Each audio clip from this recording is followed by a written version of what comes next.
Shalom, greetings and welcome once again. My name is Emunahysrael. This is Solonomics 101. I am a recent author of the new book, Angry Black Woman Syndrome Revisited, and today I wanted to share with you a bit about the history. I'm pretty sure if you're watching this on YouTube and you do a quick search of the Angry Black Woman, you'll see a myriad of videos come up. A lot. You will see hate speech. You will see women hating women. You will see black men hating women. You will see all kind of things. It has turned into a real huge mess. This stereotype is one that plagues women in corporate America. It plagues women in the church. It plagues women of color or black women in school. It is something that goes along with you if you are in the media.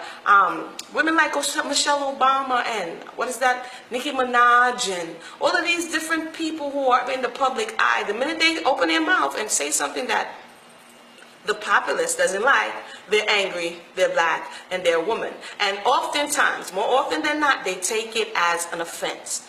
I began to look at this and wondered, why is it so offensive?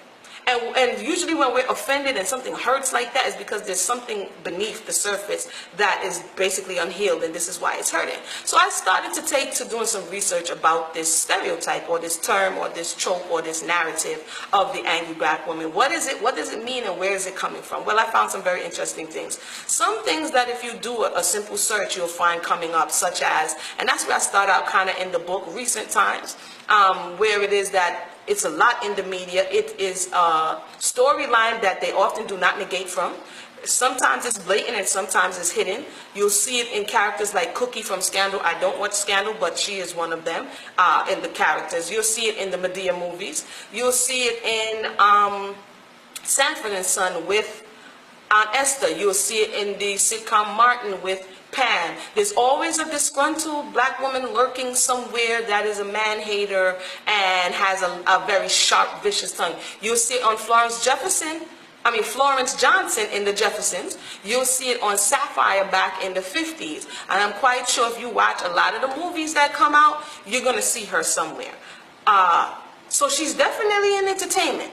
However, as well as pop culture with the whole, the reality TV stuff. She's everywhere. She's everywhere. Omarosa, I believe it is, from one of the times she did one of them things with Donald Trump. So there's always, let me tell you, even if she's professional, you saw Lynn Whitfield played that to a certain degree in Martin's Thin Line Between Love and Hate. And so even though she may dress up, she may be professional, she may have a degree, or she may be from Roundaway in Bed-Stuy. The ghetto girl will come out literally in her, and then everyone will say, she's just angry. And it's kind of a way to dismiss it. So let's go to the history. I gave you a brief recent history as it relates to media. I wanted to know more about where exactly it's coming from. My search took me to the 1830s. And of course before, but 1830s is when she began to become cemented as the character that we see today in the minds of the media. I'm going to say something to you right now. Minstrel shows. Now the minstrel shows, or blackface, as we know, were Europeans dressing up, putting on burnt carp on their faces, going onto the stage, many times cross-dressing, playing the characters of women or yellow gals, mulattoes, as well as angry black women, putting on dresses. People such as George Christie, who was a big one, look him up. They said the dude had over 400 costumes or dresses, of which he used to portray his characters. And he did it so well that some men actually thought he was a woman. So it was a European man in drag, playing a myriad of characters. They played the black man and the way in which they portrayed him, as well as the black woman. But I'm concentrating right now on the angry black woman. So they had this dramatization, right, of the black woman, of which the hand movements and the gestures, this is how they perceived it. I think it's very key at this point to know that this stereotype is through the European man's eyes. And everyone who's using it and plastering it all over the place, remember that we are processing what we're seeing and these activities. He was the first one to project this on the stage and bring it to the North. Now here's why this is important. Around the time of the 1830s and before, the abolitionist movement in the North was growing. There was a group of Europeans and free blacks who were against the institution of slavery. They took to campaigning, raising funds, writing information and pamphlets. One in particular around 1831 was called The Liberator, and it was by a European man by William Lloyd Garrison. Look that up. Some interesting stuff. They actually still have some of the copies online that from the microfilm that they scanned in. It's wow. I'm still like, whoa, this is a lot of research here. But the point of the matter is, he started the Liberator, and he was literally, I gotta get Jamaican on y'all, burning a fire on the system. He was burning a fire on slavery hard. Side note, this was also where you see a lot of the slave laws that came up about slaves not being able to read, because they didn't want to see how much the North was burning a fire on the system. So they made harsh rules and judgments to make sure that the slaves didn't get wind of what was really going on. But I digress. So basically, this pushback that they got, they began to take to the stage, and through entertainment try to convince Northerners who would have never oftentimes seen a slave or been exposed to this peculiar institution. And so therefore this was their first like mass media slanderous kind of campaign, where they made, by the way, like what they said is a small fortune on doing these shows. And they would go from city to city portraying these images: the Jezebel, Mammy, Sambo, Zip Coon, all of this stuff. They still have some of the songs online. And yes, the angry black woman, she was there too. And she was the one who, to this day, although we have the Sambo and we do have the Mammy, we have all these representations that were stereotyped. And that's an old printing word, an old media word that comes from firmly impressing something. And who was the one who was firmly impressing it? The European male. But here's the thing about him, why his first view wouldn't necessarily be the one that we wanted to subscribe to.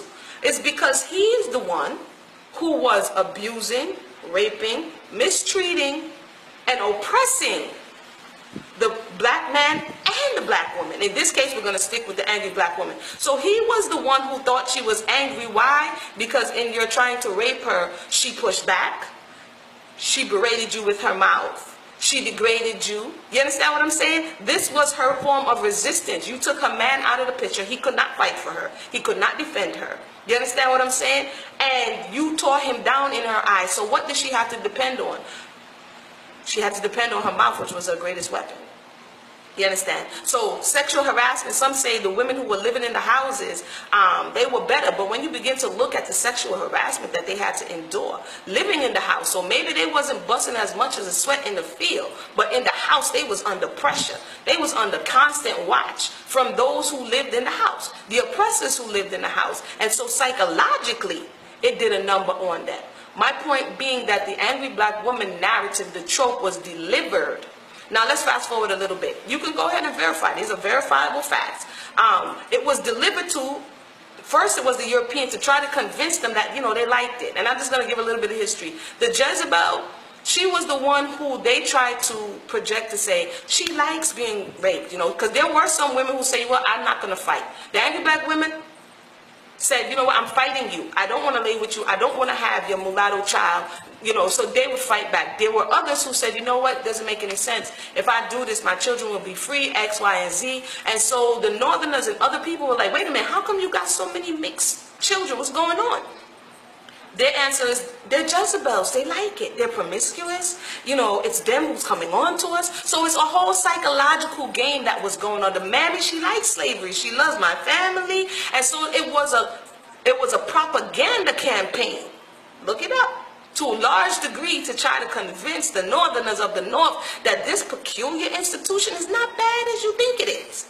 You see, because the slaves like it, they like it. They're better off being a slave than free, I'm trying to tell you.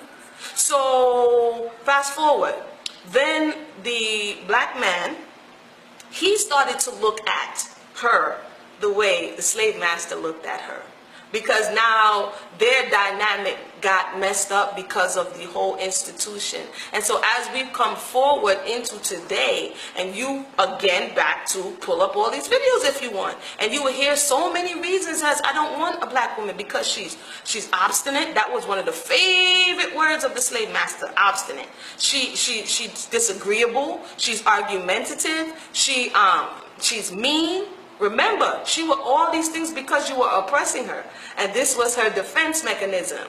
But in 2015, almost 16, many women, because they're still undergoing this level of psychological, physical, emotional attack, they have never put down their defense mechanism. I'm not making this stuff up, because some people are going to be like, whatever, sis, da-da-da. But if we really want to look and validate people where they are and validate their experience, then it behooves one to take a look. If you don't want to validate people's experience, if you want to continue to go with the trope and the stereotype and the narrative, hey, be my guest. You understand? But I'm talking about those who are looking to try to find the answer about the history of where this is coming from.